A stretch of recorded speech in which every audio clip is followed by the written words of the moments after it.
ಈಗ ಇಂದಿನ ಪತ್ರಿಕೆಗಳ ಇಣುಕು ನೋಟ. ಇಂದಿನಿಂದ ಬಜೆಟ್ ಅಧಿವೇಶನ ಆರಂಭ. ಜಂಟಿ ಸದನ ಉದ್ದೇಶಿಸಿ ಬೆಳಗ್ಗೆ ರಾಜ್ಯಪಾಲರ ಭಾಷಣ. ಮಾರ್ಚ್ 7ಕ್ಕೆ ಬಜೆಟ್ ಮಂಡನೆ. ಪುಸ್ತಕ ಮೇಳಕ್ಕೆ ಇಂದು ತೆರೆ. ಅಕ್ಷರ ಜಾತ್ರೆಗೆ ಜನಸಾಗರ.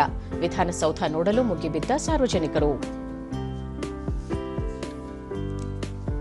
ಚಂದ್ರನ ಅಂಗಳದಲ್ಲಿ ಇಳಿದ ಬ್ಲೂ ಕೋಸ್ಟ್ ಲ್ಯಾಂಡರ್. ನಾಸಾದಿಂದ ಮತ್ತೊಂದು ಸಾಧನೆ.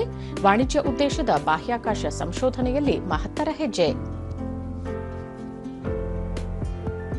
ಅಂತಾರಾಷ್ಟ್ರೀಯ ಚಿತ್ರೋತ್ಸವಕ್ಕೆ ಭರ್ಜರಿ ಸ್ಪಂದನೆ. ಮಾರ್ಚ್ 8ರವರೆಗೆ 16ನೇ ಬೆಂಗಳೂರು ಅಂತಾರಾಷ್ಟ್ರೀಯ ಚಿತ್ರೋತ್ಸವ. ಒಟ್ಟು 60 ದೇಶಗಳ 200 ವೈವಿಧ್ಯಮಯ ಸಿನಿಮಾ ಪ್ರದರ್ಶನ. ಚಾಂಪಿಯನ್ಸ್ ಟ್ರೋಫಿ ನಾಳೆ ಭಾರತ ಆಸೀಸ್ ಸೆಮಿ ಫೈಟ್. ನಾಡಿದ್ದು ಮತ್ತೊಂದು ಸೆಮೀಸ್ನಲ್ಲಿ ಕಿವೀಸ್ ಆಫ್ರಿಕಾ ಮುಖಾಮುಖಿ.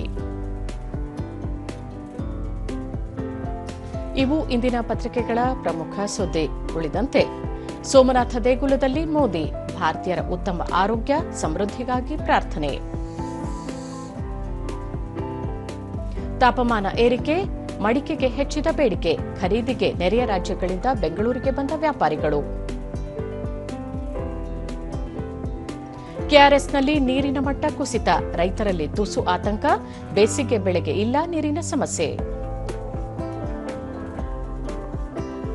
ಹೂಡಿಕೆ ಸ್ನೇಹಿ ಸೂಚ್ಯಂಕಕ್ಕೆ ಸಿದ್ಧತೆ. 2 ತಿಂಗಳೊಳಗೆ ಬಿಡುಗಡೆ. ನೀತಿ ಆಯೋಗ.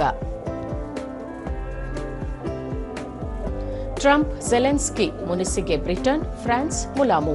ಅಮೆರಿಕ, ಫ್ರಾನ್ಸ್ ಅಧ್ಯಕ್ಷರ ಜೊತೆ ಸ್ವಾರ್ಮರ್ ಚರ್ಚೆ.